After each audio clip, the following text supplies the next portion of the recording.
Yo, what up, street talk, street gods, street vlogs, or come in the house. All right, first things first. Check out my new Tesla.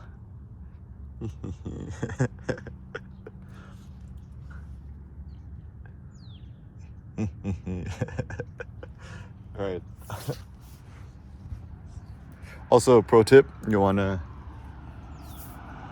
do some fun mods to your car. The chemical guys just get the nice polishing things. 2009 Hyundai Sonata came with pearl paint. It actually condition's pretty good. And then just got some matte black spray paint, Rust-Oleum. Got on Amazon, pretty good. Just spray paint in the front. Yeah, it's keep it simple. It's actually hilarious because nowadays the trend is towards it's kind of like hubcap design. I see the Rotiform doing it, whatever. But yeah, anyway, so the turbo thoughts today. First and foremost, start off the day. Second you see sunlight, run outside and catch it because you ain't finna know when it's gonna be gone.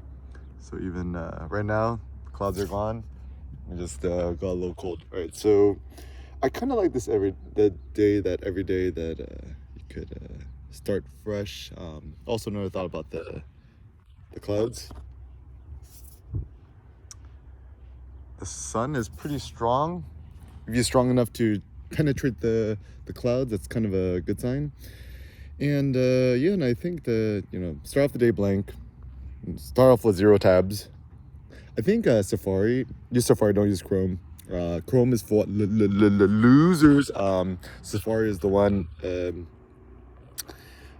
I think Safari actually has a built-in thing where you could automatically close all your tabs after a day, and I think that's a kind of intelligent way to focus, kind of Zen tab minimalism. The reason why I use Safari over Chrome, I mean, assuming you have an iPhone, iPad, or a MacBook laptop, using native apps is always far superior than using non-native apps. I think the only reason why one would use Chrome, if you're developing websites, you're a developer, then yeah, I guess use Chrome. But then I think also more people should just focus on developing for Safari because if you use a native app, it's just way faster. B, it uses less energies.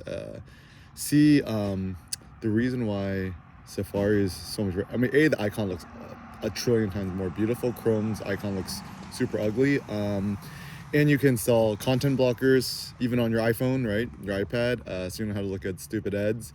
I think the next $1 trillion company, I mean, something that, don't worry guys, I'm working on it, is like how to make money, scalable money on the internet without advertising, without ads. I mean, I still don't know the answer. I'm still thinking it through, working it out.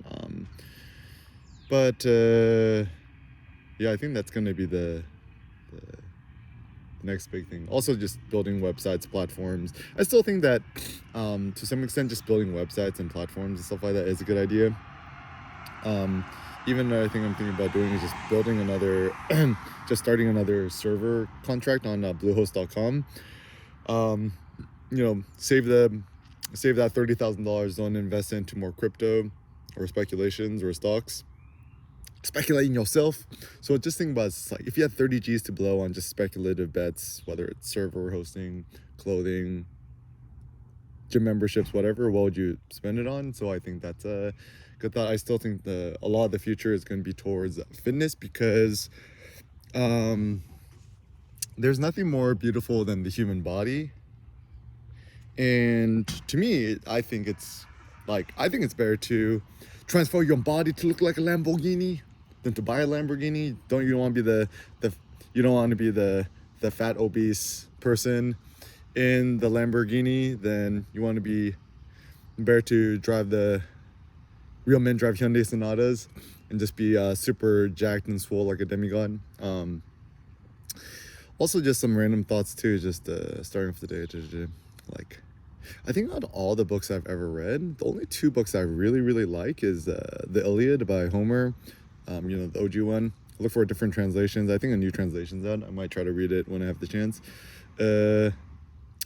And The Will to Power by Friedrich Nietzsche. It's actually not technically a quote-unquote real book. It's kind a collection of his notes and thoughts and stuff like that. But I think that sharing your notes, raw thoughts, unfiltered, kind of more like scrappy and disintelligent or unintelligible, is a good idea. Even Nietzsche in the preface says, "Oh, these are just my notes for my own personal use." That might have been Wolf to Power or for Twilight of the Idols. But anyways, I think thoughts, things you share, everything are just kind of thoughts in progress and streaming your thoughts. And to me, with thoughts, there's no such thing as good or bad thoughts or right or wrong thoughts. It's interesting or uninteresting thoughts is what's interesting to me. And I think it's also a good idea if you want to become more motivated and to not constrain yourself within a small Procrustean bed. The bed of Procrustes, dude invites people in to sleep on his bed in the middle of the night, would chop off their limbs to fit the bed. Or another version is called the stretcher, where he had a big ass bed and small people lying on the bed in the middle of the night. He would stretch them out to fit the bed. And it's kind of a nice kind of aphorism or a thought or analogy, because I think in society, the world, there's a certain mold which is created, whether it's too big or too small, and then people try to adjust themselves to fit it. Even with shoes, right? The issue with modern day shoes, the designs look cool, but then they're very unnatural.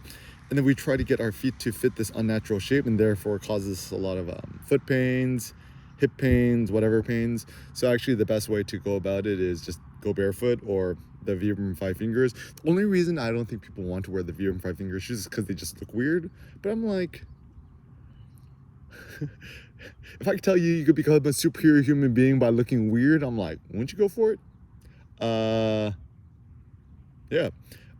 So yeah, don't worry about looking weird. Just get the real men wear Vibram 5 finger shoes. Just going topless, innovating new lifts. Just Google or YouTube Airkin 5-plate 495-pound floor bench press. I was able to innovate a new type of lift where I essentially put the weight on the power rack at a certain level with the pins. I did a crazy arch back, push it up against the end, and I was able to push press 5 plates 495 pounds pretty easy. I think I could do more.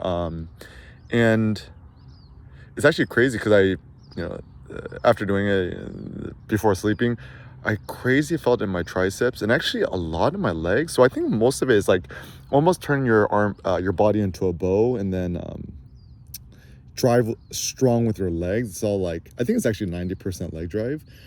And then rack pull over 7 play, atlas lift over 8 plates, whatever. So I think every single day, just treat everything brand new. Don't let past prejudices or expectations or things that kind of hold you back, and start every day blank slate.